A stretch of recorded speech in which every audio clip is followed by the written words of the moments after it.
It doesn't matter how good you are, it doesn't matter how strong you are. If you cut too much weight, and then you go into the fight against somebody that you know that you can definitely knock out, and then things doesn't always usually go the way we think it will, Originally, when I started my pro career, I was fighting at welterweight, 77 kgs.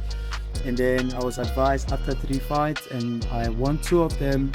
I lost one of them in the catchweight bout under 79 kgs.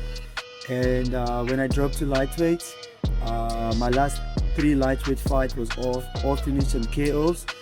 And then when I was given the opportunity to drop to featherweight, I took my chances, and then I made weight the first time, but I didn't feel strong enough, and the cardio wasn't as the same. I lost a bit of power as well.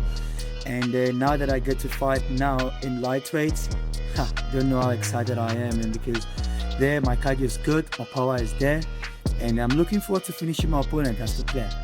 Well, I was given the name Starboy from soccer because originally I came to this country to play soccer before the situation happened and I was forced to go into the world of fighting.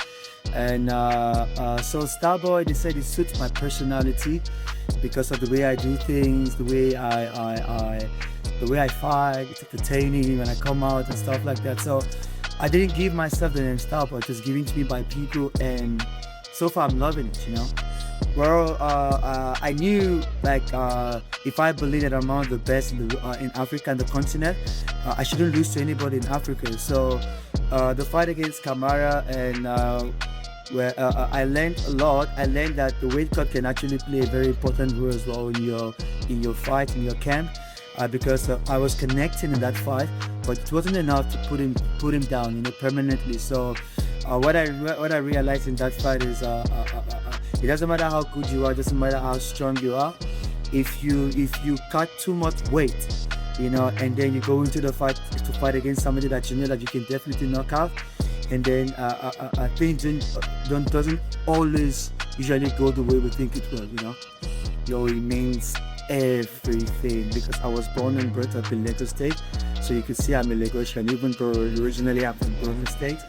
But fighting back home, I haven't been on in about 7 years, and then fighting back home in front of my primary school mates, high school mates, my church mates, the guys I grew up playing soccer with, my family, my friends, and their friends, their colleagues. It's an opportunity for me to show them in person, for them to experience the same energy that I did at Carnival City, because I made my close friends here in South Africa to experience such a beautiful event, because the PFL is huge, second biggest in the world, and now going to do that in my homeland. It's a dream come true for me, and it's everything that I've ever dreamt of. Well, I feel like he's the most dangerous guy in our division because he's not a very technical fighter, and I don't see any fight IQ in him as well. But he's very strong, he's very explosive, he's big, and they say he's a wrestler, but I don't see any wrestling technique in him because it's very predictable, And I'm actually looking forward to this fight because it's an opportunity for me to actually see how good my fight IQ is. In my opinion, he shouldn't even touch me at all, or neither should he take me down at all. But I might be wrong, but that's what I honestly believe, and I'm sticking to that. Like I said earlier, I don't see anything in his grappling, and who has he fought? That's the question. The only real person they fought that got a little bit of name was British. And how did they win British? Just a lucky shot. Even him, he was surprised about the weight. And then they fought, the proper guy he fought was his last fight against Shido Esperanza. And Shido Esperanza is good in wrestling, and that he got very, very good wrestling technique. And what does Shido did? Shido exposed him. He showed him that there are levels in the game, and then that's where he tasted his first defeat, and that happened even in round 1. And now imagine he's going to be going against me, head-to-head against me, and believe you me, I'm not even worried. My coach is a grappling coach, right? And I got the best, most decorated wrestler in Africa, Coach Willem, and he's my grand coach as well, so I don't even worry about his grand thing at all. Well, for me, I prefer to I really want to test myself against somebody that is on the same level as myself, somebody that I know that is a very good striker, and also got like a complete mixed martial artist with a very good fight IQ. That's the kind of fight I'm actually looking forward to. This fight is just a test of going against somebody that is coming to kill me, because like I said, it's one of the most dangerous kind of division, because the crowd shouldn't be expecting to see him flowing or throwing combination and stuff, because he just comes in and just to brawl and just to take you down. And most of his fight has been reversed a couple of times, so it's actually not someone that I'm actually looking forward to, but I'm actually looking forward to getting a knockout again in my life, so I can keep up my knockout winning streak in life. Winning this fight in Nigeria, it's important to me, not only because of it's a tournament, but because I'm fighting back home, and I'm representing the whole country, and then and I also representing my family as always. So winning the fight isn't an option, because I believe that if I am good as the way I believe I am, and for the talent that God has given me, I honestly believe that there should be nobody in African soil that should beat me. That's my honest opinion about myself, and because I put in the work besides just the talent that God has given to me. So, and going towards the fight, God's willing, I win this fight, and it doesn't matter who was they put in front of me, because I feel like everybody in the division, I should be able to go through all of it.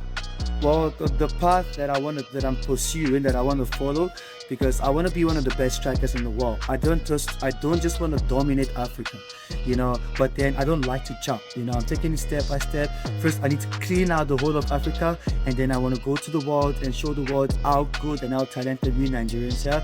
And Adesina also is a very, very promising fighter as well. He got good boxing, and he's also got good grappling as well. So we following the footsteps of Israel Adesanya, the likes of Kamaru Usman and Sadiq as well. So in very few years from right now, I believe Nigerian MMA would definitely dominate the world. The one thing about me is, whenever you hear that I'm fighting, if it's your first time watching me fight or you've seen me fight before, the question shouldn't be, is Patrick gonna win? The question should be, how is he gonna win? That's what I want people to know me as.